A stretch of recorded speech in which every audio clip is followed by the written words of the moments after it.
Hi, this is Anthony. Welcome back to the GazelleLab. Today I have the Galaxy Nexus against the iPhone 4S. This is the Galaxy Nexus, the unlocked GSM version, not the Verizon version. And I have the iPhone 4S, the 32GB version on Sprint. So let's get straight into this review. At first glance, you can tell the Galaxy Nexus just towers over the iPhone 4S. So obviously this is the iPhone 4S, which uses the same design queue as the iPhone 4. So you're in the same exact housing, same chassis as the iPhone 4.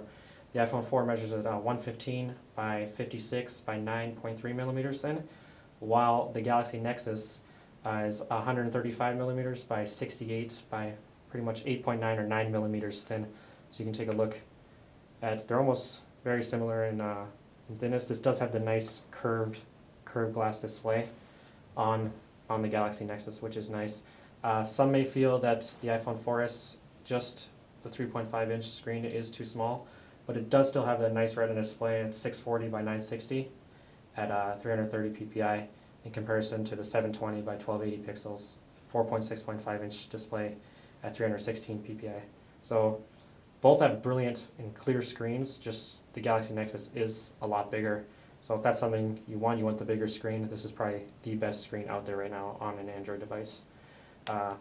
But the iPhone 4S still has that nice clarity that you get with the Apple device. So heading into this, like I said, this is a 32GB version, comes in 16 and 64. This has 16 gigabytes of built-in storage, 1 gigabyte of RAM. There's no micro SD expansion. HSDPA 21 megabytes per second. HSDPA, you're getting 14.4 megabytes per second. Obviously, this phone is on Sprint, so they're not getting the faster 3G service with the CDMA models, which is one little letdown for the iPhone 4S. But you can expect that to change with an LTE device, possibly coming next year. Don't take my word for that. Anyway, let's get into the rest of the view. Let's get into the rest of the body right here. You can tell from the back, the iPhone 4S is still nice, pretty solid build. Nice aluminum chassis, glass screen.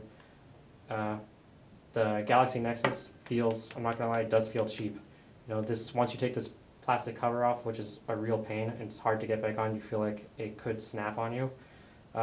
Just being one of the Nexus lines, I would like to see better build quality. But I think since Samsung took this over from HTC's always made solid phones, and Samsung's always, to me, it felt a little bit on the plasticky, cheap side. But nevertheless, it is a nice looking handset, and it does feel nice in the hand. It's very light at I believe it's 135 grams in comparison to 140 grams. So the iPhone I like because it's very solid. I wish the Galaxy Nexus, I could say the same thing about it, but nevertheless, it's still a great device. In terms of camera, you do have a 5 megapixel snapper on the Galaxy Nexus in comparison to a brilliant 8 megapixel camera on the iPhone 4S. The iPhone 4S is probably one of the best cameras in the industry right now. I think along with the HTC Amaze or the Resound, does take great quality pics. So you can tell right there. And it does take pics very quick too, which most Android devices in the past were very slow to processing images. The Galaxy Nexus is an exception to that. It does take pictures very quickly. You can see from that. So we can just look at these two pictures. Let's get one that's focused. You want to tap to focus. So, you know, they both have good quality right here, but once you get this on a computer, the Galaxy Nexus is not going to look as clear as the iPhone 4S. So, a little bit of a lackluster camera on the Galaxy Nexus, but you are getting Ice Cream Sandwich, which is the newest version of the operating system, pretty much the only phone that have it currently, or at least legally right now. And you are getting iOS 5.0 on the iPhone. So the latest and greatest in terms of Android versus iOS on both devices. So it pretty much comes down to two things: operating system and form factor. If you want a bigger screen, and you want a bigger device, you're stuck either looking into Android right now, or waiting for the next rendition of the iPhone, which possibly could have a bigger screen.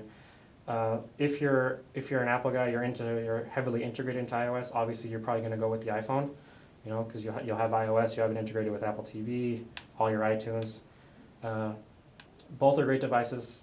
This is obviously the top Android device and the top iOS device head to head right here. So all your standard features are there. Great cameras, GPS, Bluetooth, 3G, HSDPA. Both are great devices. So in terms of, let's just one more thing about the processor. This has the Apple A5 dual-core chip, 1 gigahertz, compared to the dual-core 1.2, the TI OMAP 4480. It's a Cortex A9 processor. Both are very fast. It's very hard to determine the difference between the quickness of the processor. Possibly iOS does seem very, very smooth, and it makes the processor, just run, the whole Apple experience is very smooth. But the 1.2 processor on the Nexus is very nice as well. So both are very fast as well. Accelerometer, gyro sensor, compass, barometer, everything else you would expect in a top-end smartphone is here. So like I said previously, form factor and operating system, up to you. I hope you liked the review. Thanks for joining me on the GazelleLab.